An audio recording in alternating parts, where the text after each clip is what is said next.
வணக்கம் மக்களே, நாம் இன்னைக்கு இந்த வீடியோவில் எதை பற்றி பார்க்க போகிறோம்னா, இந்த உலகத்திலே ரொம்பவே ஆபத்தான தங்க நச்சு தவளை அப்படின்ற அழைக்கப்படுற கோல்டன் பாய்சன் ஃப்ராகை பற்றி தாங்க இந்த வீடியோவில் நம்ம பார்க்க போகிறோம். நம்ம சேனலுக்கு நீங்கள் புதியவராக இருந்தீங்கன்னா நம்ம சேனலை சப்ஸ்கிரைப் பண்ணிட்டு பெல் ஐக்கனை கிளிக் பண்ணிக்கோங்க. வாங்க வீடியோக்குள்ளே போகலாம். இந்த தங்க நச்சு தவளை வந்து பார்த்தீங்கன்னா, தன்னுடைய எச்சில் அதாவது விஷத்தை வந்து பீச்சி அடிச்சிங்களா வச்சுக்கோங்களேன், ஒரு முறை பீச்சி அடித்தா 3 நிமிடங்களில் வந்து பார்த்தீங்கன்னா 10 மனிதர்களை கொன்றுவிடக்கூடிய அளவுக்கு விஷத்தன்மை கொண்டதுங்க.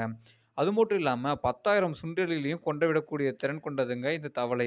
அது மட்டும் இல்லாம ஆரஞ்சு, வெளிர், பச்சை நிறத்திலயும் இந்த தவளைகள் வந்து காணப்படுதுங்க. நான் ரொம்பவே ஆபத்தானவன் அப்படின்னு சொல்லிட்டு அந்த தவளை வந்து மற்ற விலங்குகளை எச்சரிப்பதற்காகவே இவ்வாறு வந்து பார்த்தீங்கன்னா, பல வந்து கலர்ல வந்து தன்னோட உடம்ப வந்து மாத்திக்குங்க. அழிந்து வரக்கூடிய அரிய உயிரினங்களின் பட்டியல்ல இந்த தங்க தவளைகளும் ஒண்ணுங்க. அது மட்டும் இல்லாம காடுகளை அழித்தல், சட்டத்துக்கு புறம்பாக தங்கச்சுரங்கம் அமைத்தல், கோகோ பயிரிடுதல் போன்ற பல காரணங்களாக இந்த தவளை இனங்கள் வந்து இப்போது அழிவின் விளிவுக்கு தள்ளப்பட்டிருக்குங்க.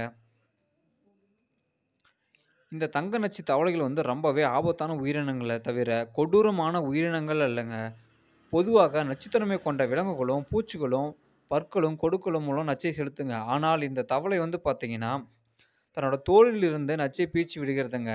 இந்த தவளைய வந்து நம்ம அதாவது க்ளோவ்ஸ் இல்லாம எடுத்தோங்கன்னா வச்சுக்கோங்களேன், அது ஒரு ஆசிட் போல பட்டு நம்ம கைய வந்து அரிப்புக்கு உள்ளாக்கிருங்க.